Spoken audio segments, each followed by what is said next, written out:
United or divided States of America, there are 6 ways to think about removing the Confederate statues. Um, Now, while there is a lot of discussion these days about statues in the public square, it is important to note that taking down the Confederate statues does not actually erase history. Their very presence in prominent public locations effectively dilutes the history of the North's victory over the South and the fight to save the United States of America. History is still to be found in books, archives, and museums. These statues, many of them erected between the 1890s and 1950s, were intended to support the political, not historical, agenda of that time, segregation. Indeed, the more difficult work in dismantling the legacy of slavery will involve ending the byproducts of slavery, such as mass incarceration and educational inequalities for children of color.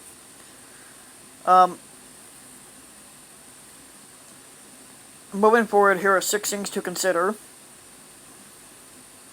All statues are not on equal footing. In general, George Washington, Thomas Jefferson, and the Founding Fathers, notwithstanding with their flaws, united the nation, whereas the Confederates divided the nation. The abolitionists like Abraham Lincoln, Frederick Douglass, and Harriet Tubman represent the best of who we are today. This makes them and the Founding Fathers off limits in my view, while the Confederate statues should be fair game for removal. Americans must use democratic channels to bring the Confederate statues down. If we believe in democracy, we have to practice it. Also, tearing them down may provide a distraction to those who will claim that protesters are simply creating chaos. Protest is also important, but those who want to make their voices heard should also write and call the authorities, let them know these monuments don't represent your community now. By the same token, I recommend that public officials hold town halls, the town hall meetings to see if the community members can come to some consensus as to whether they stay or go, or whether additional perspectives should be added to these sites. Are we the United States or the divided States of America? We have to decide once and for all whether we want to continue to glorify the division that the Confederate monuments represent, or the unity that we enjoy now as one country. Honor their service, but not their goals. If for those with the Confederate soldiers and their ancestry, honor their service as veterans, but acknowledge that on the question of slavery they were wrong, and work towards reconciliation in your communities and the nation at large. Tear down systemic racism brick by brick.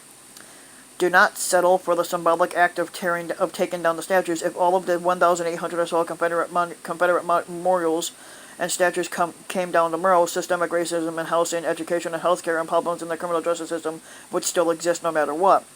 Reparations are still needed. It is up to all of us to do the work to bring about change from the top down and the bottom up. Even Confederate General Robert E. Lee thought it's best to move on. In an article in 1869, we see Robert E. Lee himself declining an invitation to join officers on the battlefield of Gettysburg to mark troop positions. He said it would be wiser to not keep open the sores of war, but to follow the example of those nations who endeavored to obliterate the marks of civil strife, and these were his own words. Honor the forgotten abolitionist heroes.